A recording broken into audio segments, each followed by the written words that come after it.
salve ouvintes do Decode! Tá no ar mais um episódio do seu boletim Tech Geek semanal. Eu sou o André Davi, o seu host que adora notícias com algumas polêmicas. E pensando em polêmica, sabe quando a gente anda na rua, no mercado e a gente passa por centenas, dezenas, milhares de pessoas? Pois é, eu me pergunto, você já pensou de onde essas pessoas vêm e pra onde elas vão? Eu adoro pensar sobre elas, inclusive crio histórias para todas que eu posso. Nossa, e você é tão criativo assim quando cruza com alguém na rua? Tento imaginar o que as pessoas estão pensando enquanto elas caminham em direção a algo. Olha, imaginação não falta para os convidados do episódio de hoje, e que bom, porque as nossas notícias, para variar, estão pegando fogo. Sem mais delongas, você, ouvinte do Decode, vai descobrir quem tá aqui comigo. Eu tô falando da Angela Groshenisk, que é, olha só, especialista em ASG, com foco em diversidade e inclusão. Tudo bem com você, Angela? Tudo ótimo, obrigada pelo convite. Tô muito feliz de falar aqui com o pessoal do Decode. Olha lá, vamos ver se você... você... Tô ansiosa pra gente conversar, hein? Vamos ver se você vai me notícias. agradecer no final desse episódio. E quem tá aqui com a gente, voltando, na verdade, é o André Santana, que é especialista em comunicações e relações públicas e já esteve aqui no Decode, lá no longínquo episódio 34. Tudo bem com você, André? Tudo ótimo, Xará. Tô feliz de voltar, hein? Tava ansioso por esse convite, finalmente ele chegou. É a mesma coisa que eu falo pra Ângela. Vamos ver se vocês vão ficar tão felizes. Afinal de contas, é hora de a gente disparar o timer do Decode. E para nossa primeira notícia, a gente tem aqui na cidade de São Paulo um sistema que foi chamado de Smart Sampa. É um sistema de vídeo monitoramento gerenciado ali pela Prefeitura de São Paulo. Bom, a nossa notícia indica que durante o carnaval, lá na época do carnaval, 13 foragidos da justiça foram capturados. 10 prisões em flagrante foram feitas e 2 desaparecidos foram localizados durante o carnaval, segundo a notícia, graças a esse sistema de vídeo monitoramento. E a gente sabe que isso aqui levanta N questões técnicas, práticas, sociais, por isso eu jogo a bola pra você, André. Diz aí o que você acha dessa iniciativa e da notícia. Pô, é a primeira vez que a gente está conseguindo acompanhar uma notícia olhando para tecnologia e reconhecimento facial com algo tão positivo, né? Eu posso dizer. Porém, ainda tenho muitas preocupações quando eu vejo, né, o avanço disso tudo, porque tem algumas questões éticas, desde a gente conseguir garantir que as pessoas estão seguras com o que está acontecendo, garantir que o reconhecimento ele não vai trazer ali nos algoritmos o que a gente chama de racismo, também dentro dos algoritmos, que é uma questão estrutural que pode acontecer. Então é muito importante que, para além daquilo que a gente está celebrando agora, que a gente garanta questões básicas e que ainda não foram discutidas como sociedade. Então a gente não tem regras tão claras que a gente consiga garantir que tudo isso está sendo feito da forma correta. Então ainda tem um certo pé atrás com aquilo que está acontecendo. Ainda tem alguma coisa para entender, a gente não pode passar por uma notícia dessa sem entrar nela, né? Olhando só a manchete. Então eu pergunto para você, Angela, o que te despertou quando você leu isso aqui? Eu olho com muita preocupação, eu reforço a preocupação do André, inclusive porque os dados mais recentes apontam que 8%, né, tem uma taxa de erro de 8% nesse reconhecimento, especialmente relacionado a pessoas negras, muito mais com relação a mulheres, né?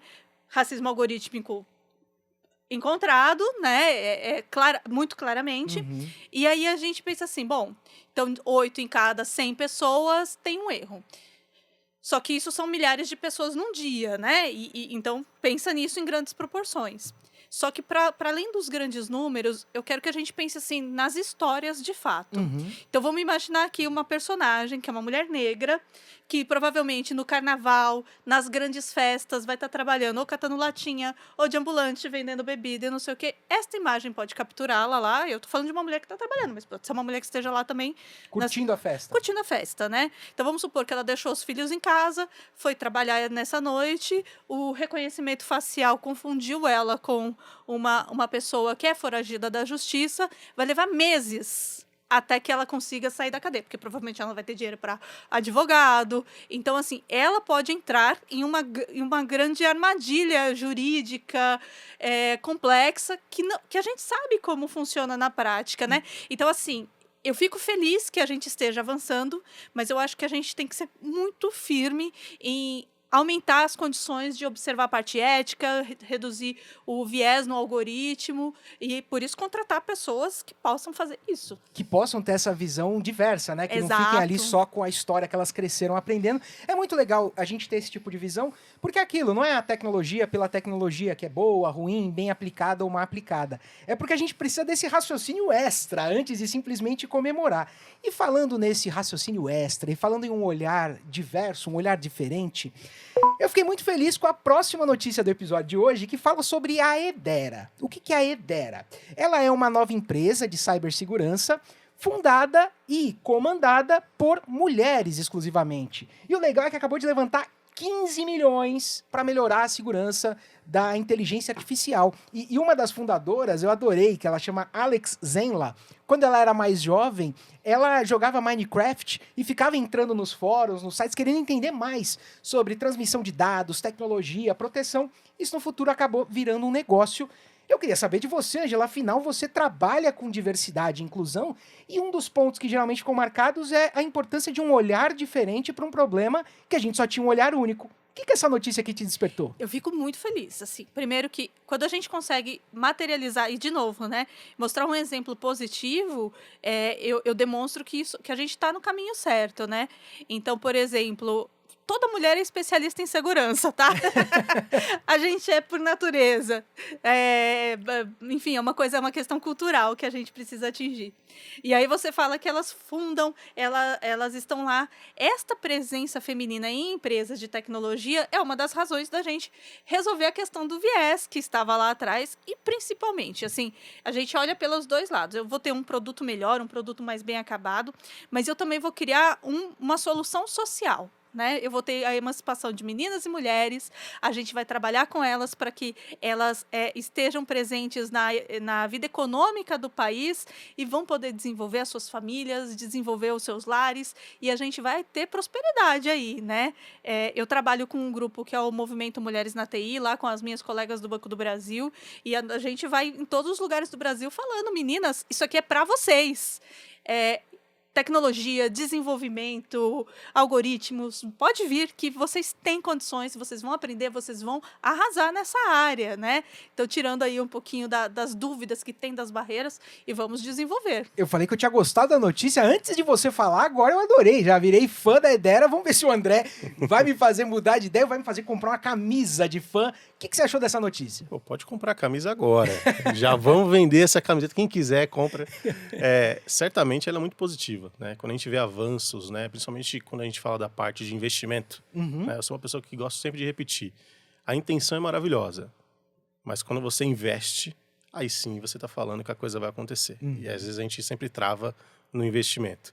Quando a gente vê investimento em algo tão potencial como isso, é incrível. Né? E a gente pode resgatar várias histórias de mulheres que fizeram sucesso quando a gente vai falar de tecnologia. Né? A primeira mulher negra na NASA, né, fazendo história. A gente tem aqui no Brasil outras coisas acontecendo, como a Nina, que é fundadora do movimento Black Money. A gente tem, por exemplo, a Kelly Batista, que é a pessoa que é a CEO hoje, né, da Fundação Umbi, que fez um trabalho incrível durante a pandemia, levando para a galera aprendizado através do Aprendizap. Ou seja, quando a gente tem mulheres fazendo acontecer na tecnologia, e em especial, quando eu estou falando aqui de mulheres negras, a gente vê avanços extremamente significativos. Que é aquilo que a Angela comentou. A gente tira os vieses. A gente sai da barreira daquilo que vai atrapalhar o processo de crescimento da tecnologia e traz isso para uma coisa muito mais natural. Então, quando a gente tem as pessoas certas, nos lugares certos, fazendo acontecer, a gente tem coisas grandiosas. Eu só citei aqui 3 mulheres, eu poderia citar pelo menos 200, 300, que fizeram coisas incríveis, né? Então, a gente ainda tem essa barreira de achar que, não, mas o TI, a tecnologia é para os homens, é o universo dos homens. Cara, não já dava para ser mais arcaico gente. que Então, isso, né? 2025, assim. E é claro e óbvio que quando a gente olha os números, os resultados das mulheres são muito melhores do que os Isso é resultados de muito homens. legal, porque às vezes Eu não queria falar nada, não. Mas é verdade, né? A gente Mas precisa reconhecer. Isso é legal, porque às vezes a gente que é homem fala assim, pô, como eu posso ajudar? Eu queria ajudar mais. Meu irmão, dá voz, dá espaço, investe, se mexe. Não fica esperando a resposta vir até nós. E uma empresa que aparentemente, às vezes não espera a resposta chegar, é a Amazon. pro bem ou pro mal. De vez em quando eles aparecem aqui nas nossas notícias como os tops da inovação, de vez em quando como quem tá pisando fora da linha. Mas olha só, eles foram a empresa que mais comprou energia renovável no ano de 2024. Nenhuma outra empresa comprou mais do que eles. A gente vê um foco, então, na necessidade de energia, afinal de contas, eles têm aí um monte de sistemas, provém infraestrutura para muita gente, mas também uma busca para que ela seja sustentável. Quando você vê isso aqui, André, associado a uma grande empresa, você que tem uma experiência também e que às vezes já ouviu muita historinha e muita história séria, o que você tira daqui? Olha, esse é um tema bastante complexo, né? Porque toda vez que a gente fala de comprar algo, né, de energia, a gente está falando de comprar, às vezes, né, várias tecnologias e coisas que vão trazendo em torno disso, a gente ainda não tem tanta clareza sobre como isso está acontecendo, né? A notícia pela notícia ela é maravilhosa, mas é importante que a gente entenda de forma clara como isso está se dando, né? A gente está comprando de um lugar homologado, a gente está comprando de um lugar que de fato está fazendo com que isso seja algo positivo, a gente está de fato entregando para a sociedade algo, ou a gente só está mascarando e fingindo que a coisa está acontecendo. Então é muito importante porque esse é um lugar mais polêmico da gente conseguir entrar no assunto, no detalhe, né?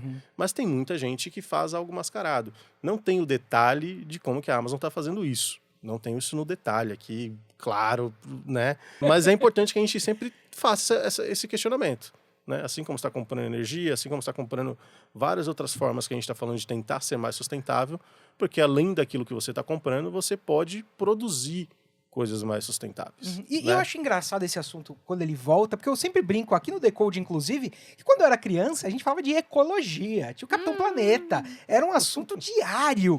E aí, de repente, a gente volta a falar como novidade. Ângela, o que você acha dessa notícia e do que está desenrolando aqui? Primeiro, sobre a Amazon usar energia renovável, eu quero citar a Dona Fátima, minha mãe. Não faz mais que a obrigação. Perfeito. Por quê? Primeiro ponto. As empresas varejistas, elas são responsáveis por grande parte do consumo de energia elétrica.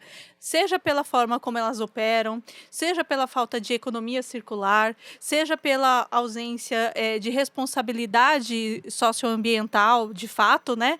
Então, assim, o impacto que uma empresa como a Amazon tem sobre o mundo todo é muito grande, especialmente, né, agora que a gente está trabalhando essas big techs, essas empresas de plataformas que realmente se colocaram ali numa posição que elas ocupam uma grande posição mundial e que elas impactam diversos países para o bem e para o mal, como você muito bem colocou, né?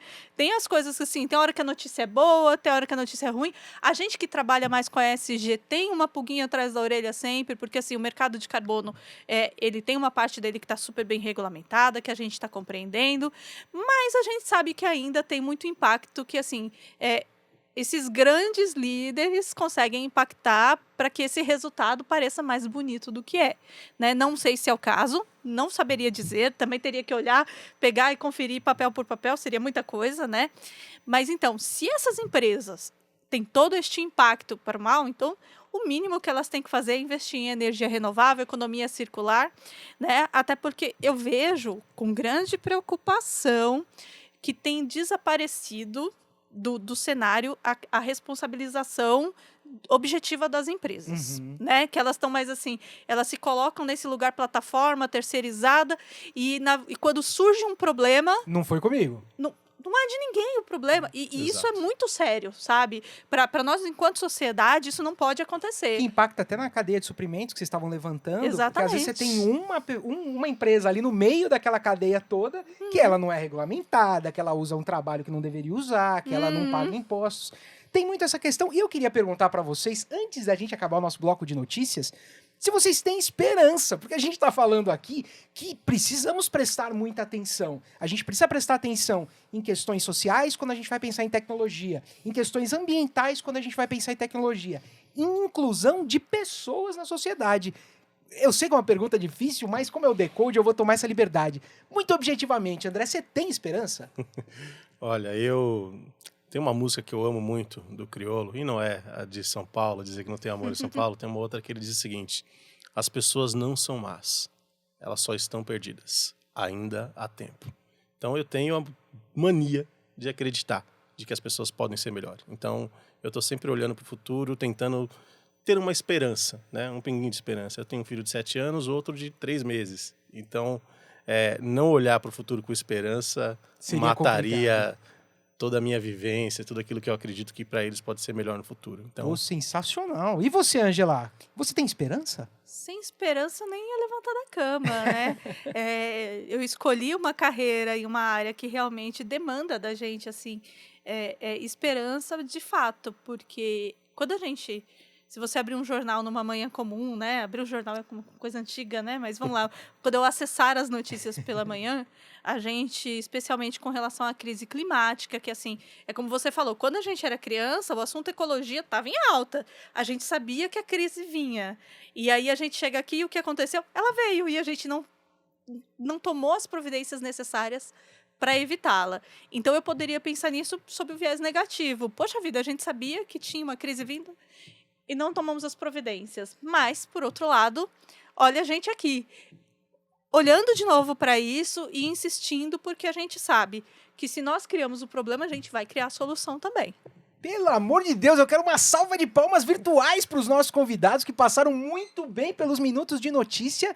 E eu quero trazer uma curiosidade aqui, que cada pessoa recebe uma notícia de formas diferentes, faz a nossa cabeça viajar para lados diferentes. E tem uma curiosidade da semana, que cientistas criaram uma super pele que consegue se autorreparar em 90% dos cortes em apenas 4 horas. E em 24 horas tem uma recuperação completa.